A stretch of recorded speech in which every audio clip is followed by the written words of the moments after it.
My name is Ando, and I'm an artist, a photographer, and a member of the Undergang. Every week, I sit down with an artist, a curator, a musician, an author, or anyone else working in the creative fields, and we talk about their work, their life, and what it takes to keep fighting the good fight in our world today. Welcome to the Undergang Armchair.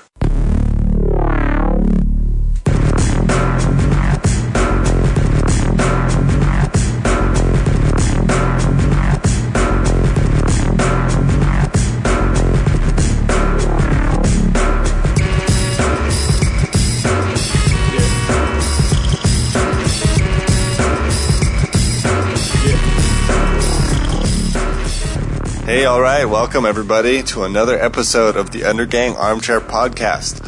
I know it says that in the intro, but, I'm starting to get habits here about how to do this. So, don't worry, we're going to make a new intro, poured in here from a tin can. And the reason that is, after much debate and research and messing around, we found out that we bought the wrong mics. Which is a bummer. So we're saving our pennies over here at the Undergang headquarters, and we're gonna scrimp and eat bologna for a month or two and see if we can get it together to get a new set of mics. That, or maybe, hopefully, wonderfully, we could get some support. We did apply for some money, so if that comes through. But in the meantime, we're sorry to say that the sound isn't going to get much better until we have new equipment. So that's just the way that is, but, we'll live with it for now. We hope you guys can too. I also said we're surrounded by piles of clothes. The recording studio here is just torn up. They're doing some plumbing work, which means there's mountains of clothes everywhere, which might help the sound here. This might act like a little sound studio being, completely surrounded by hoodies and button-up shirts and a pile of black, I don't know what those are, unmentionables. So maybe that will help the sound quality a little bit. Who knows? Not much news out there. A lot of good shows. Can someone tell me what Grand Theatre did to Copenhagen.dk? Did you guys see that? Their last newsletter says, and I quote, here, it's at the top, right under the first photograph at the top. Copenhagen will have a rare Sophie Bird Muller show opening this weekend at Minute Vernissage. It's in the rather dull cafe of Grand Theatre, which have surprisingly established artists showing work due to their collaboration with John Carter. Now, I realize there isn't a word for passive-aggressive in Danish, but I tell you, in English, that does not sound good. I thought about it a lot. I translated it in my head. I think it's just a mistake. I don't think they intended to be so passive-aggressive, but pretty funny. Pretty funny. So, yeah, I got a lot going on. I am leaving the country in a little bit. I'm going traveling. I'll tell you guys more about that next week. And let's see what else. I could tell you guys to go see a bunch of shows, but it's the same ones I've been telling you to go to already. So instead, I encourage you to go to our website where we have a list of these shows. All of our last, 3 or 4 guests are showing. Our next few guests are showing. There's a lot of stuff to see out there in town right now. So go to our website, undergang.net. You can see a little list with links to the stuff we've been talking about. And why don't you go see some art? Today in the show, we've got Ruth Campau. We had a really nice talk. You guys will hear that in a few minutes. She grew up in northern Jutland there in a kind of a lonely, wind-blown island, and that has really informed her artwork. Or at least informed her place in the art world. She has a very focused practice. She works in a very specific manner, and it was a pleasure to talk to her about all that. And there's some artists who don't work exclusively inside the gallery system, the for-profit. Everything's for profit, but you know what I'm talking about. The gallery system, the art sale market. Some artists don't work exclusively in that area, and they go by me sometimes because I'm working in the framing industry, which really happens to serve the gallery system a lot, or the museum system. The higher end museums often afford frames, but nonprofit art spaces don't necessarily get a lot of frames made. So sometimes there's a whole contingent of artists that I don't see as much, although I am getting out there more. So Ruth is one of those. She works in a very specific manner. She's got a focus. She's found her style. She's doing it. She's exploring it. And, you could say she's an astronaut of her style. She's taken it as far as she can. So you can see her show. It's up at Mariana Friis Gallery, and you can hear our talk right now. Enjoy.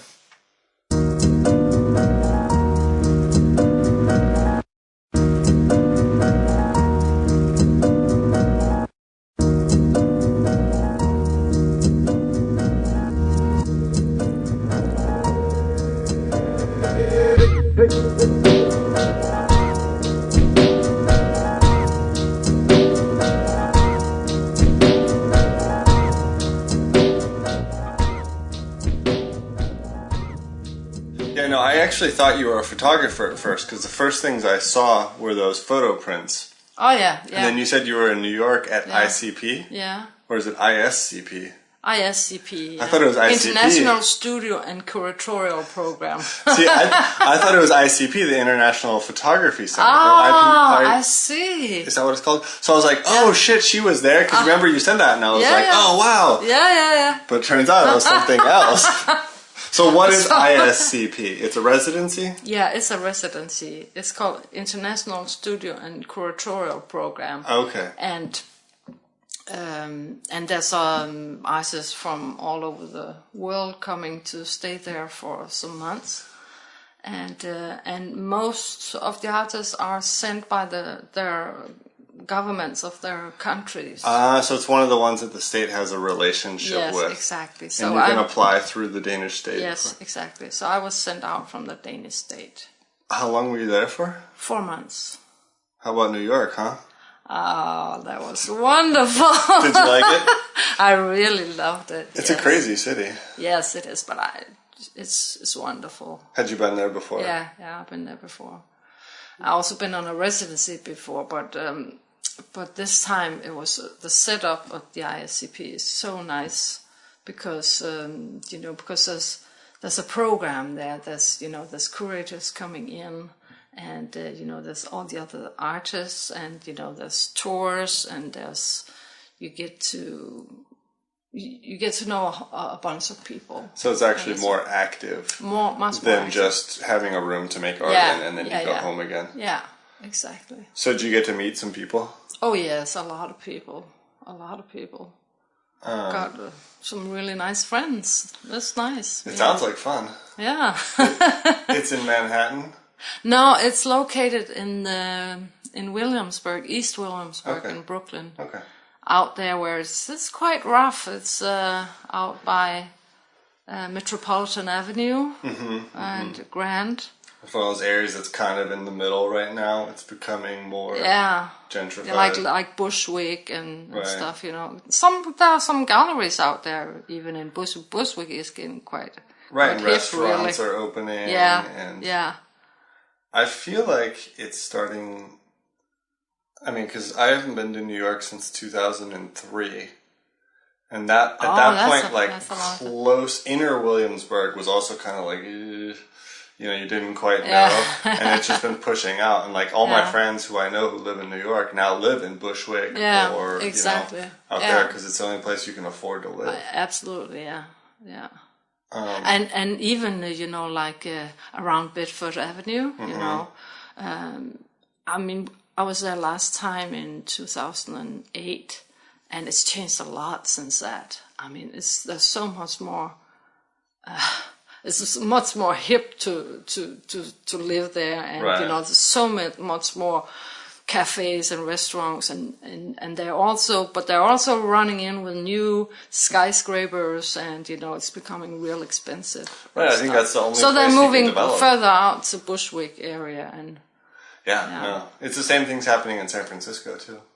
I guess. It's becoming, Twitter moved into San Francisco and a bunch of other startups. Okay. I think there's 1,500 startups in San Francisco now or something. All right. And so everybody's moving to Oakland because they Oh can't. yeah. You know, it's becoming too expensive to stay in the city. Yes. Yeah. But it's good you had a good time there. I mean, I think New York's a great place to go for a period of time and get some work done. Yeah. I think living there all the time would probably be a little too hard. I think it's. And you have to make like, you know, $1 million a You year just to live really there. have to make the money to stay there. I mean, the local artists, you know, they live outside, or they just earn a lot of money. Right, or they're really famous. Yeah. Right, or you get the rent-controlled apartments. I don't know about that. Oh yeah, you can get rent-controlled apartments, which means they can't put the prices up. And then it's crazy cheap. But they're very limited, and, you know, they're hard to get. Okay. But if you have one of those, you can pay $400 a month or something. All right. Instead of, you know, $1,800, whatever it is. Yeah. But yeah, let's go back. Where do you come from? I come from Mors. That's a little island in Jutland. Is that the one in northern Jutland, up in Thy? Yeah, exactly. Okay. The island there. Yeah. I hear it's really beautiful there. It is.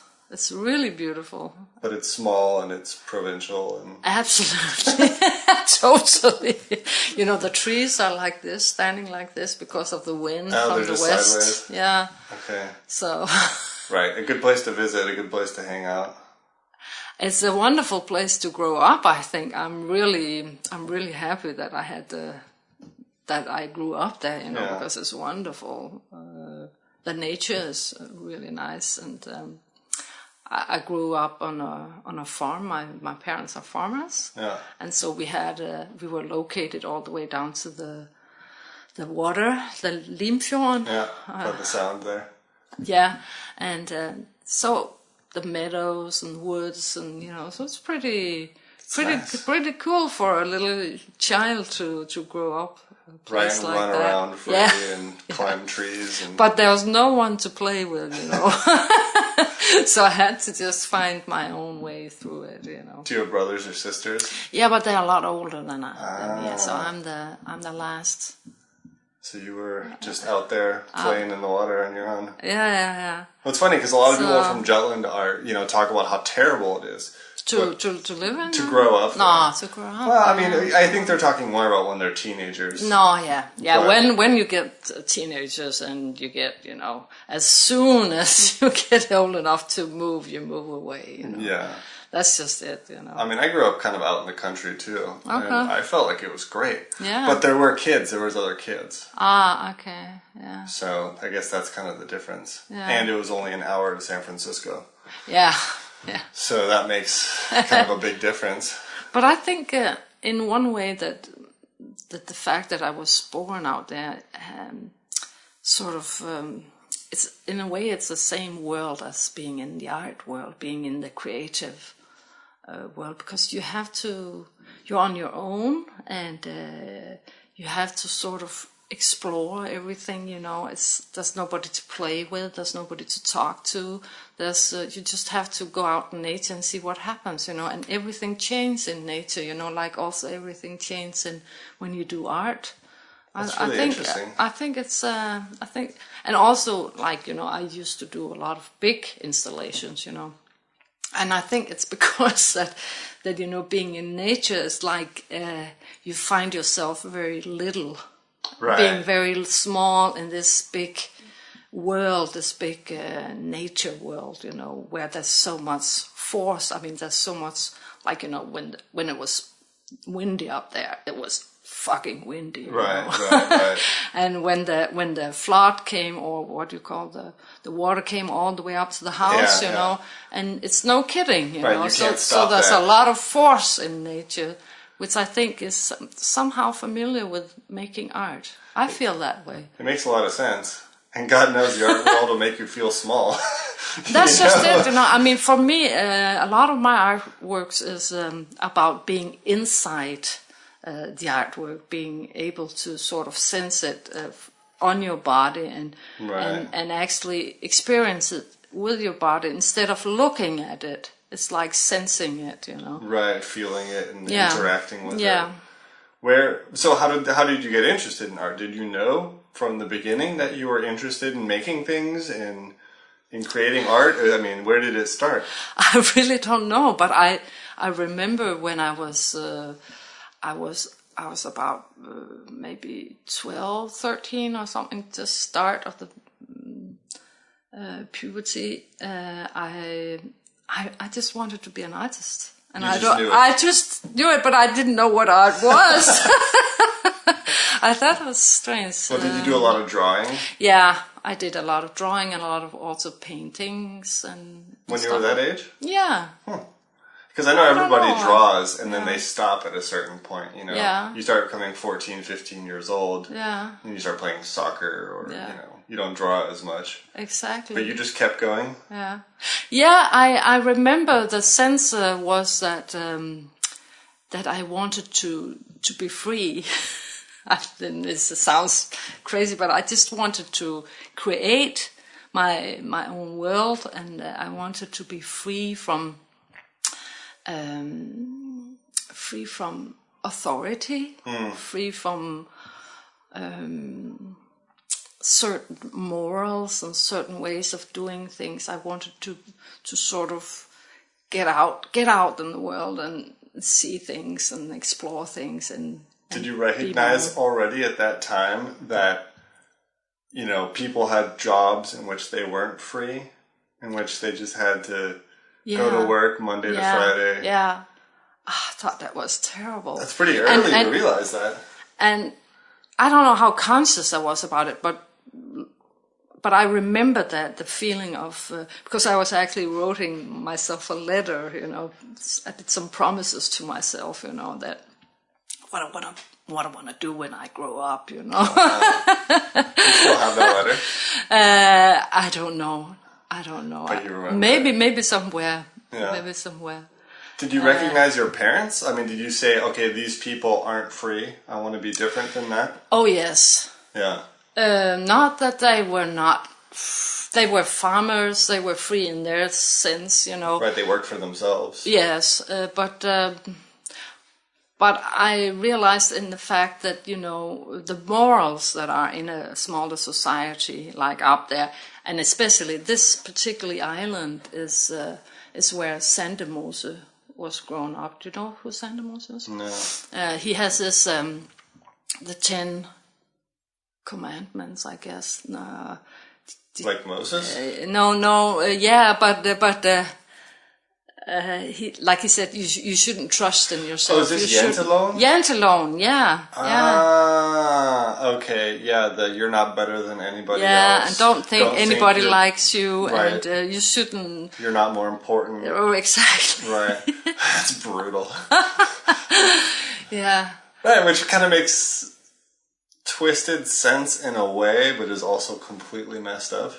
I mean, because the point, I guess, was to say, we're all in this together. Yeah. Respect each other. Yeah. But he says it in such a negative way. Yeah. Don't think you're better than anyone else. Exactly. But it's in a way, it's like that in a smaller society. You don't do anything the others don't do. Right. You know? So you have these things. Right. You don't have the right to do anything else, even if you're interested in doing it. You don't do it, you know.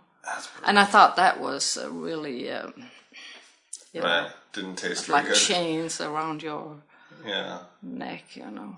So how'd you get out? When I was 18, I just got out, you know. And beat it. Yeah.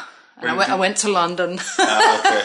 Did your parents want you to stay and run the farm, or no? They were okay with you going out? Yeah, because I'm the youngest, you know, so. They were pretty free with me. You know, the others had done all the, you know, what you have to do kind of thing. Right. So what did you do in London? I worked at a hospital. And just messed around? Just messed around. Yeah.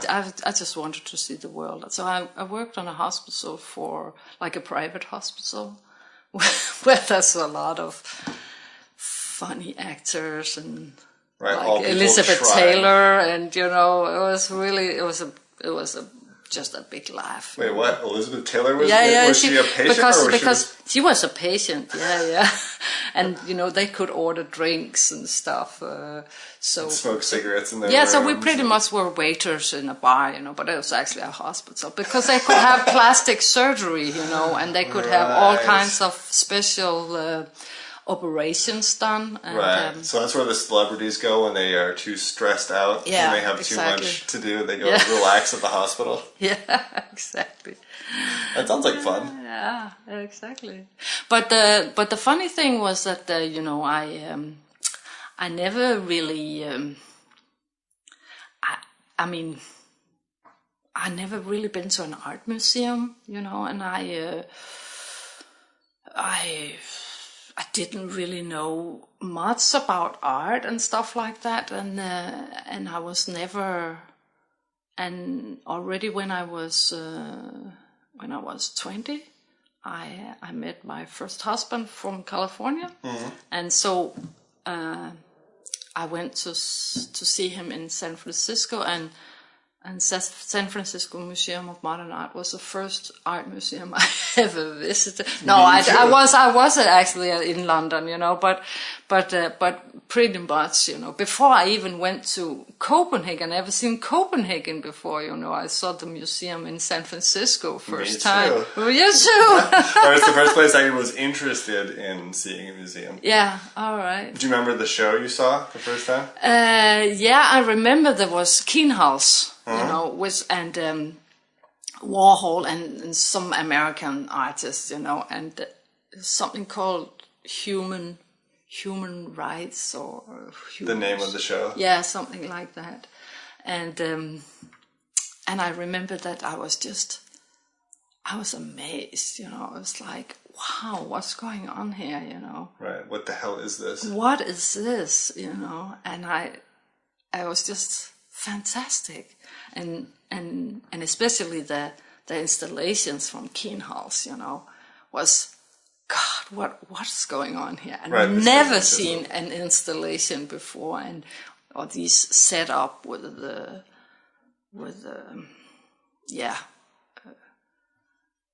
his installation works, it was really amazing. Also, of course, the big paintings, but also that fact that you could do art that had an environmental kind of sense to it. And you could walk around inside. Yes, exactly. It's funny how that happens, because I think everyone goes to a museum as a kid with their parents or with a school or something, but you don't care.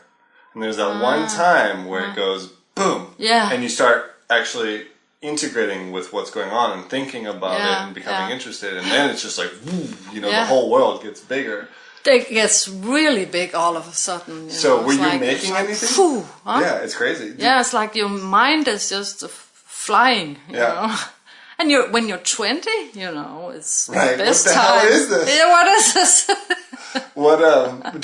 So before you were 20, did you make anything? Were you making art? Did you still have in your mind you wanted to make art? Yeah, I've always had that.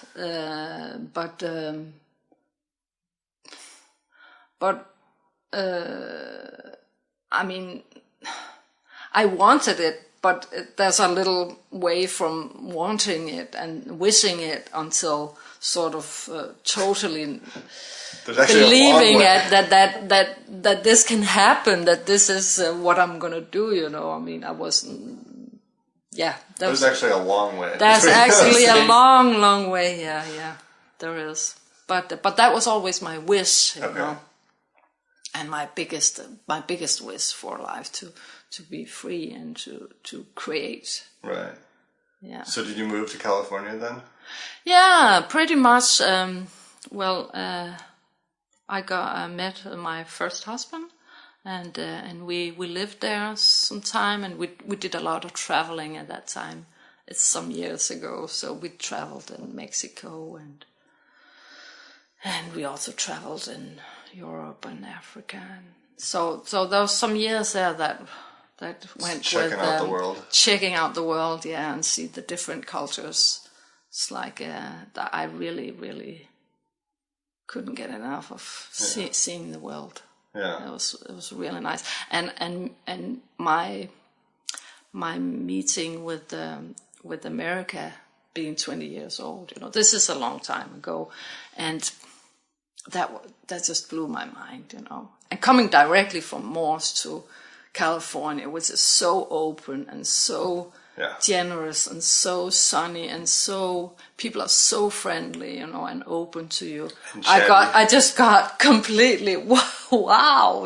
Right? Is this paradise? Yes.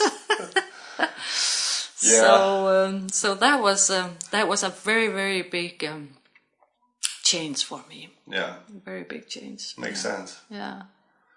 But I mean, okay, so you're traveling the world and hanging out and living in California. You didn't have a job in the meantime, or? Yeah, I worked a little bit with different things, just to save up money for the next trip, Oh, man, that's like my mom tells me stories about how back in the day she grew up, or she moved to California in her 20s, and she said she could work 2 days a week and afford her apartment and food, and then just mess around the rest of the time. Yeah. That doesn't exist anymore. No, that just is not in California. Well, okay, so maybe in certain parts of California, but not in the Bay Area. No. And I wish I'd gotten a shot at that. Yeah. Because that's freedom, to only have to work 2 or 3 days a week. That's I worked, some months, and then we left for some months, and that's how we did it. Yeah. So when did you start actually seriously making art? I don't know what seriously is, but well, let's start with when did you start making something? Like when did you actually start sitting down and Oh, I've always done that. I've always done it. I always sort of also, and I started exhibiting on a very small scale, like in cafes and things like that, and all this traveling was sort of. I mean, I was a little old before I sort of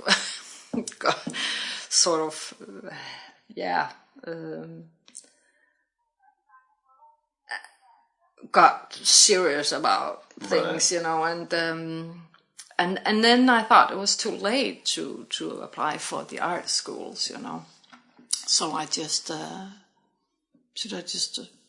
kept doing my things, working a little bit and doing my things, and then I started showing and in California.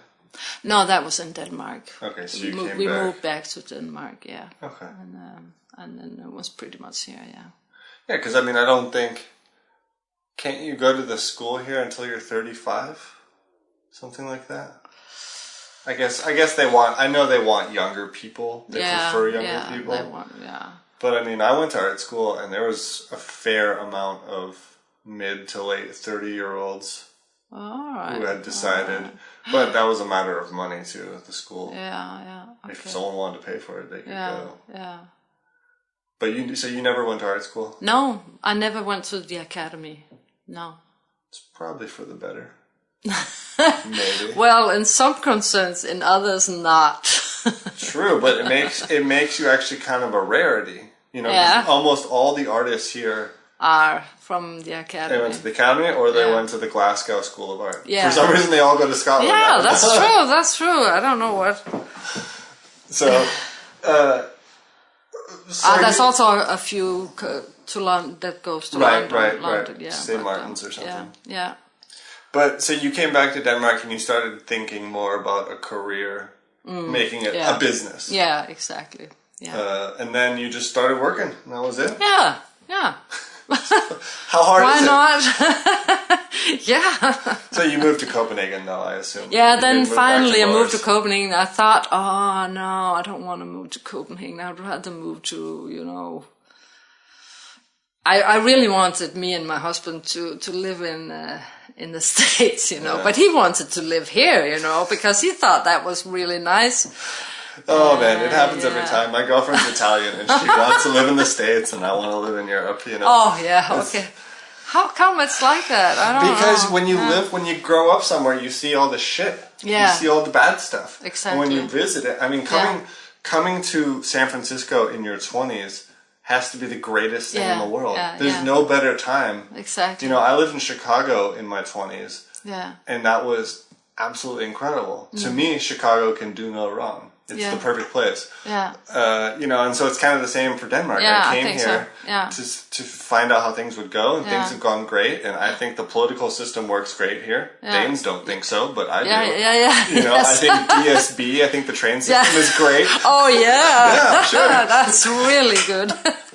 Compared to, you know, California, where public transportation Yeah. is absolutely terrible. Yeah. So, you know, you only see the good stuff. Exactly. Yeah. When you And I trade also it. think that the thing is that it gives you the chance to change your identity. Yeah. You know, I mean, so much. I mean, you speak in another language, and it's like all of a sudden you can take this Danish identity.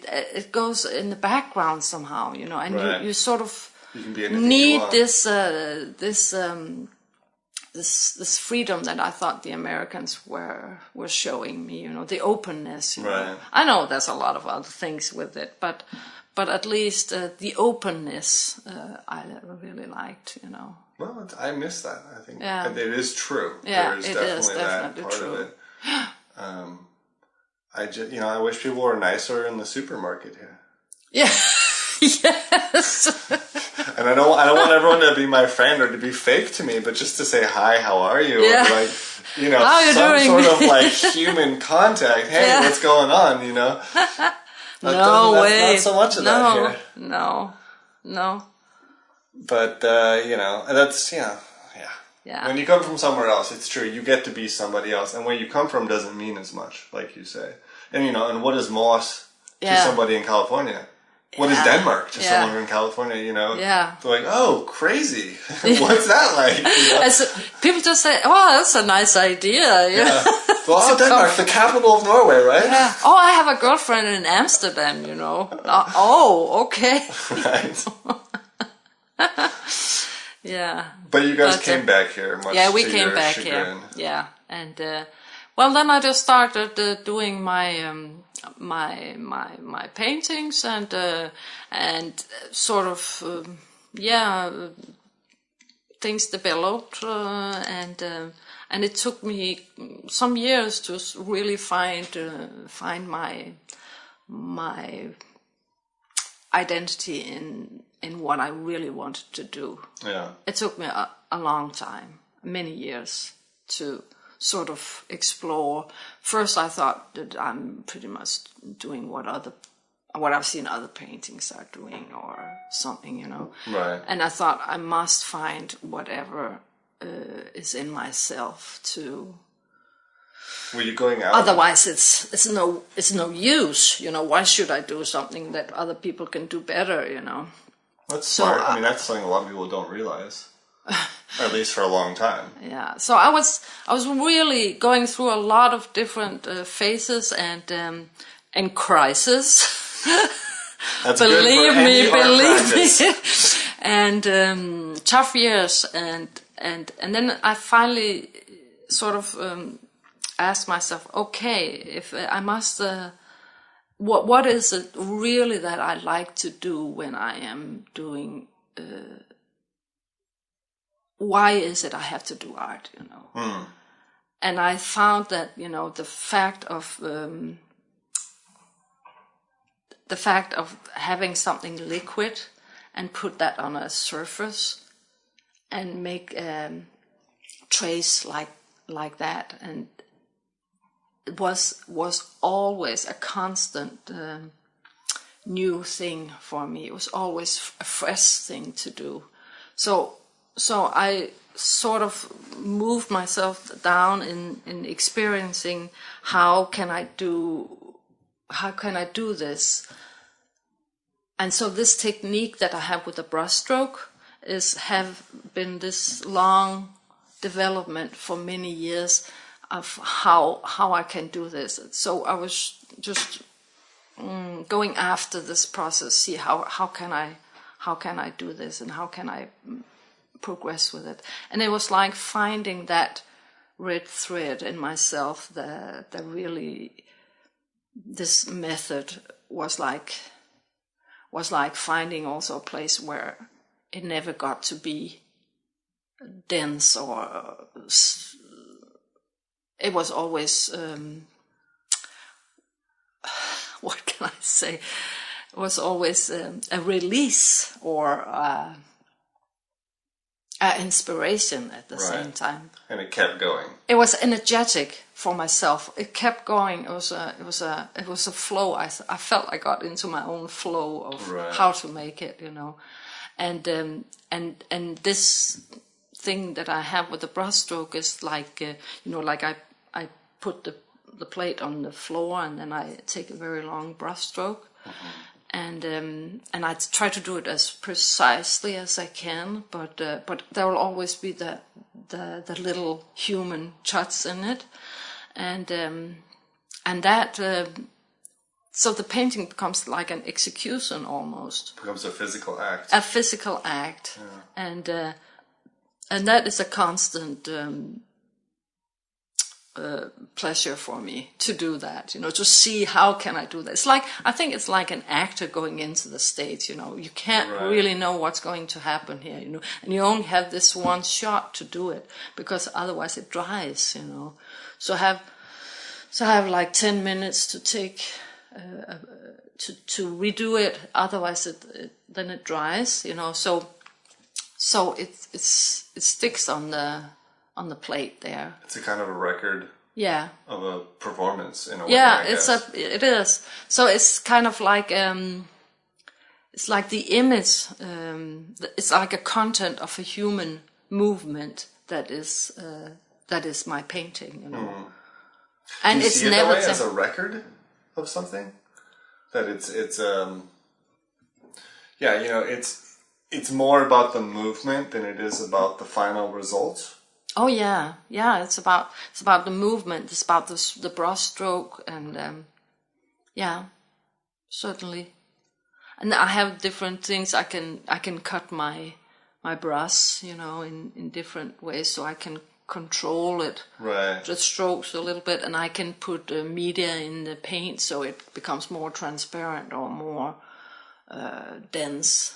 But it's the execution makes it, and so following that idea, the paintings becomes like a representation of a human presence, and in that sense, you know, I do one plate and I do another, and it can continue forever, you know, but only in the amount, not in the. I can only reach so far with my body, you know. I mean, I can only reach like 3 meters.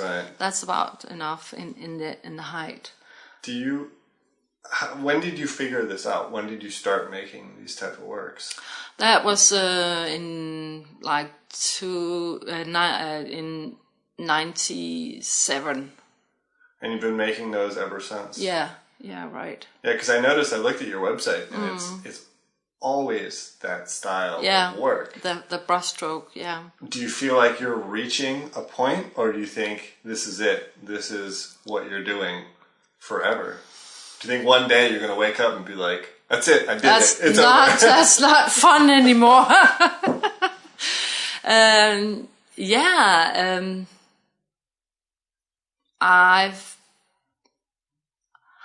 I've seen it as something that has continued to appeal to me. Like, I can put it this way and I can put it this way. I can like put it like silk screen on glass and do like commissions. I've done a lot of commissions. There's plenty of options where I can present this human presence. But I mean, you could make a diagonal one. Yeah, I can. Have you heard the story about Piet Mondrian?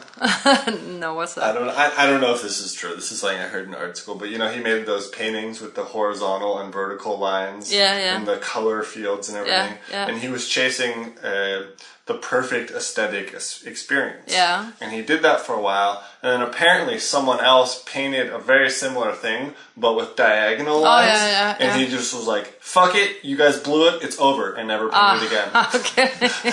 You know, just said, that's it, you ruined everything. Okay. You know, so I guess it seems kind of similar for you that you're working in a specific way, and there's lots of options inside of that. Yeah. But anyway, there's specific rules. I mean, it seems to me like gravity plays a point in what you do too, because when you hang the works, they sometimes go all the way to the floor. Yes, exactly. And go along the floor. Yeah. And the line is always going down. Yeah, vertical. And the weight of it seems to hang down from above. Yeah. You know, so that seems to be a consistent going through the whole thing. Yeah. But, you know, one time I start cutting the plates, you know, and putting it together like a puzzle, right. You know, and that sort of created a new patterns where the sort of the strokes met each other and made patterns, new patterns, you know, and that was a big step. That was a big day. That was a big day. Well, there's also the different colored plastics you use to paint on, and you know all the different materials and putting those together. Yeah. But do you think that you're going to finish this quest one day? I think my body might stop. Because it's really hard to because it's always on the floor, you know. So I have a terrible backache, and God, so you might I might get just tired of it, you know. But still, I mean, as long as I find a new thing about it. I mean, I was getting really tired of it just before I went to New York here in the fall, and I really, really needed to get out of here and to sort of start on a fresh, you know, and then I thought to myself, I'm gonna leave my saw in Denmark, you know, because I was getting so tired of sawing all these acrylic boards, you know, and it's dusty and it smells bad and it's noisy and it's all these puzzles, you know, it is so detailed. So I thought, I'm gonna skip that, you know, and then I just coming over there and in my studio, and there was nothing, you know. I was like, okay, you know, this is a clean beginning, you know. Right. And so I went out and then I found some new materials in New York, and is that where you have the plastic that you're doing now, the like sheets of mylar and silver? The silver mylar, the acrylic, the thin acrylic. Yeah, that's something I found in New York. Okay, that's all new. That's all new, yeah.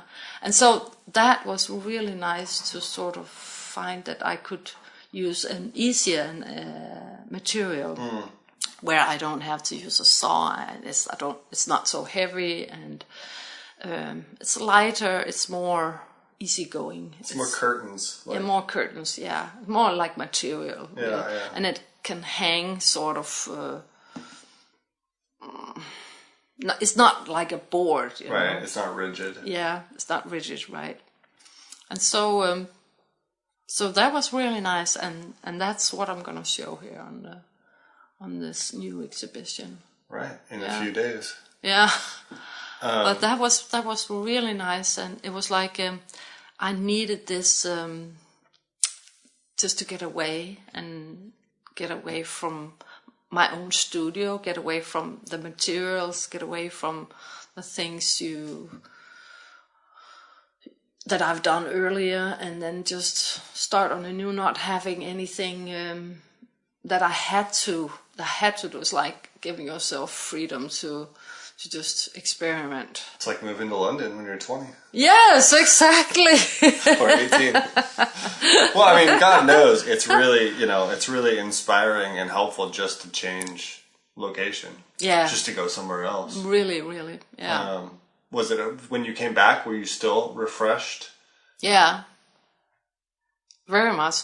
I'm still very refreshed of the method I've sort of integrated over there. I'm definitely gonna work with that, and also that that they're a little smaller now, like they hang on the wall. You know, I'm used to doing huge ones. big installations, and having this small studio over there was like okay, it's kind of nice to get on a little smaller scale, you know, because making a big installation takes so much energy, you know, and I imagine.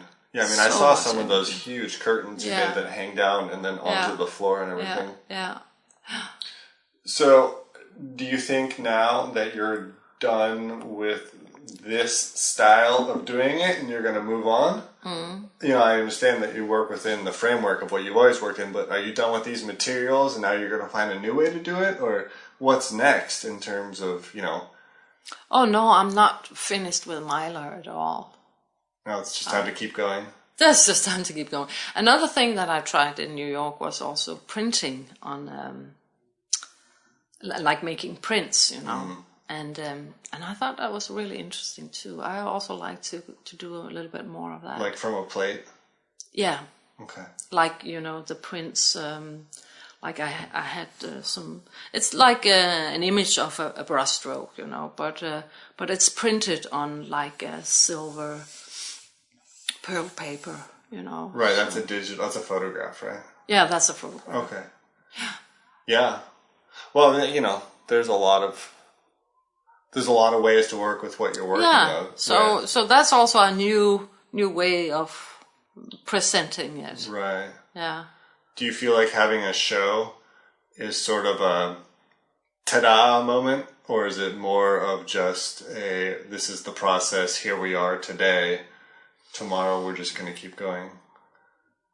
You know, because a lot of stuff's coming to hang on the wall. Yeah. People are going to come, they're going to, you know, sip some wine, talk about the work. Yes. You know, hopefully people will buy the work. You know, I think for a lot of people, that's the finishing of a project. They work on something for a year, for 2 years, and then they have a show, and that's it, and then it's over, and then it's time to do something else. Oh, yeah. But for you, it's just here we are today. We're going to keep going tomorrow. You know, it's not the end of anything. No, it's not the end of anything. No, I'll continue doing collages like that, and I'll also continue doing installations. You know, if there's I'm very much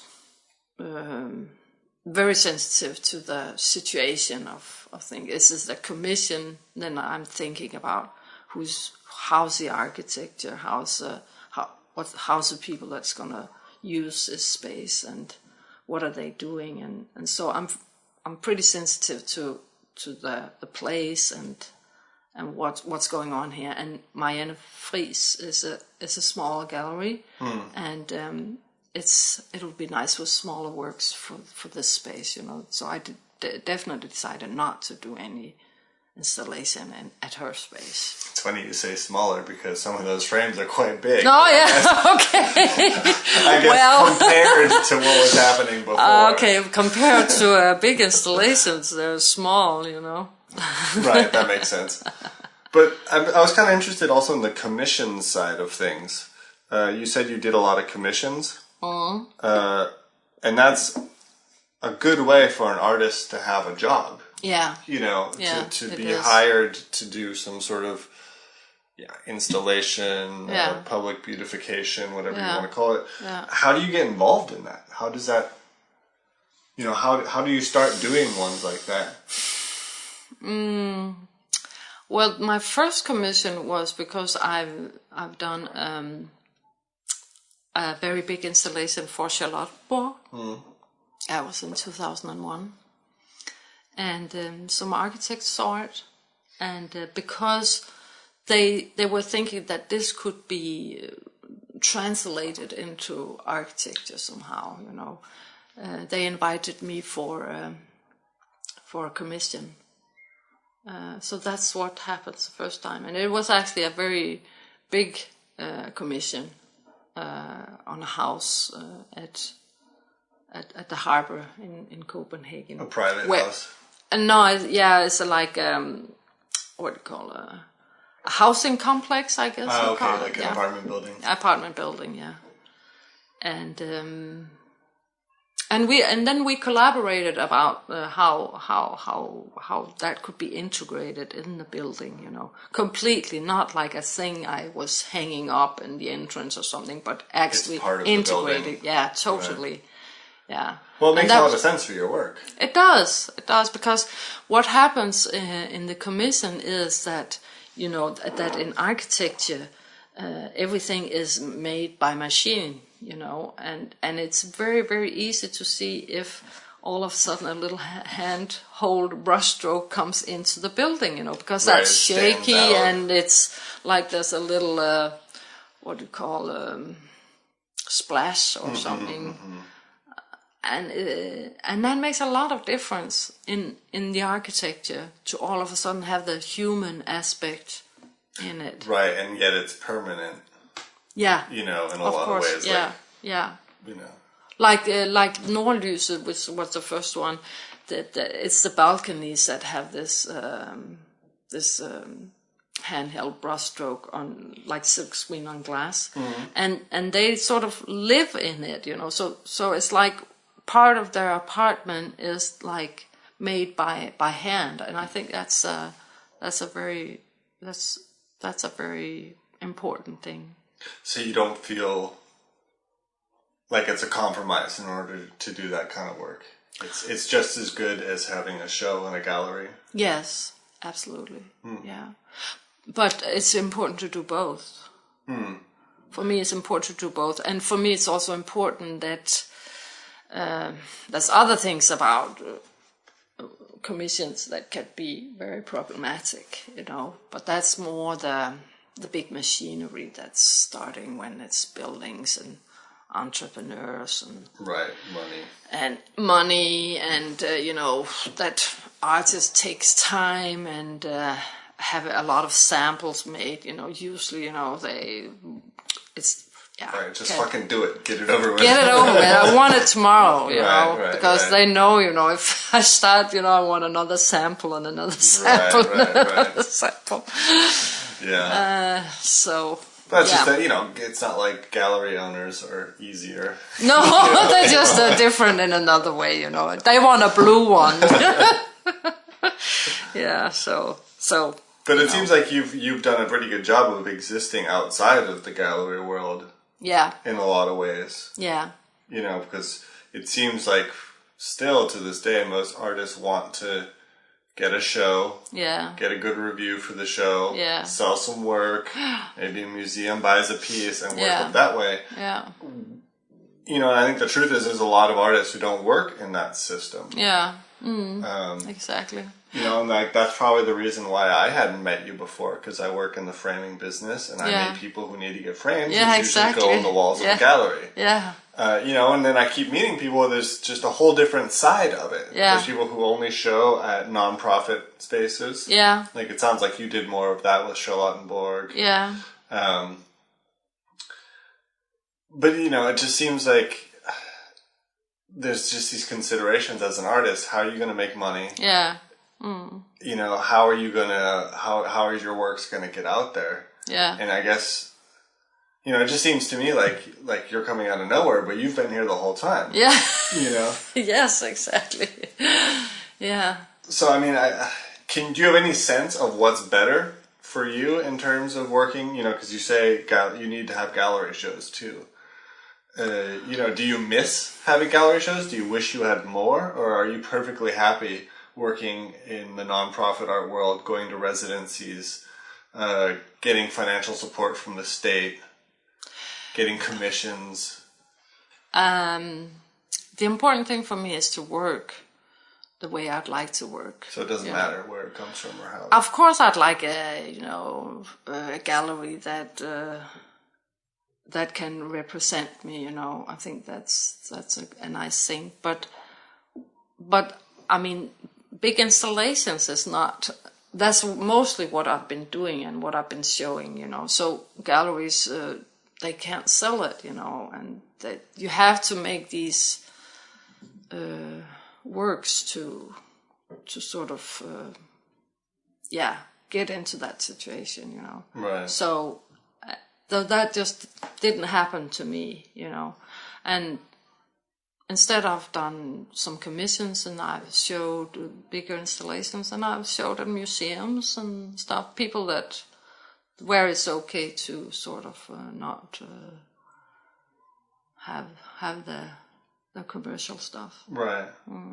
Do you have any installations out right now that people can go see? No, not right now. Okay.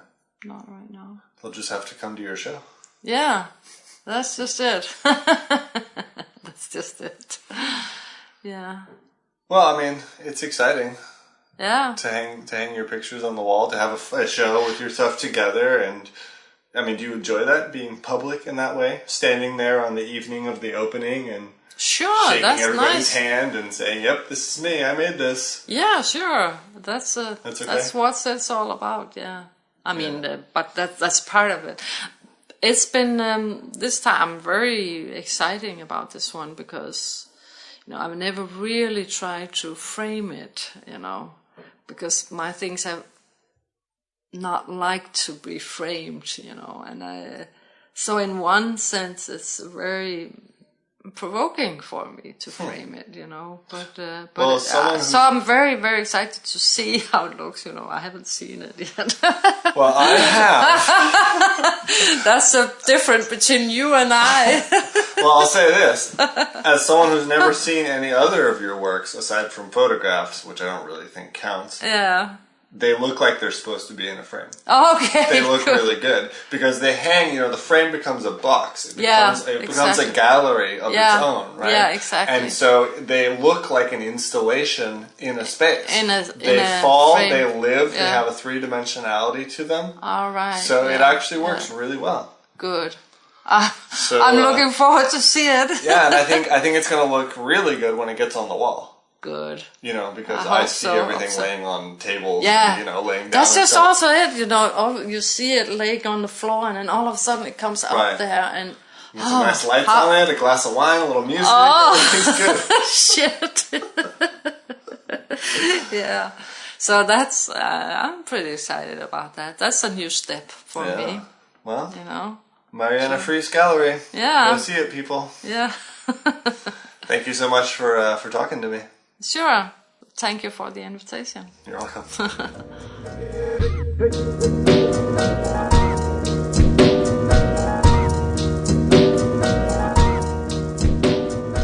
All right, that was Ruth Campau, Warrior of the Straight Line. She has been doing it. She's fighting out the documentation of, the human touch on artwork. How can you minimize it? How does it show? It's almost a seismograph of a painting being pulled across, and the squiggles are the earthquakes of the human hand. Look at me, waxing poetic. I think you should go see her show. I think that was a really good talk. I want to thank her for coming on. I do not have much to yammer about today. I'm, getting ready to travel. I keep teasing you guys with that. I'm going out of town for 10 days, and I will be recording out of town, I hope. I'm kind of flying blind into a situation that I will tell you guys more about next week. In the meantime, I'm getting a lot of applications done, getting work done, debuting new series on my websites, just, trying not to just do podcasts. Also got to work on my own stuff. So it's been a fruitful first couple of months of the year. Hit the ground running, gonna keep going, and, I hope you guys are too. And speaking of, I've been trying to keep the Twitter going interesting, retweeting about interesting stuff, inspiring stuff, all sorts of stuff. So that's what I'm talking about. If you guys want to check out our Twitter, we are The Undergang on Twitter. Check it out. It's kind of a secret peephole into the Undergang world. And that's it. End credits we go. This episode was produced by Undergang Armchair. The intro and outro music was provided by Heavy Links. You can catch them on our About page. Interstitial music provided by The Insider today. Thanks for providing free music. We appreciate it. And, come find us on the web, undergang.net. Everything pertinent is there. You can also see our sister websites. We have a photo website. We have a music and culture discussion website. It's all there. Go check it out. We are producing We hope you guys are too. And remember, it's hard to be good. Thanks, guys. See you next week.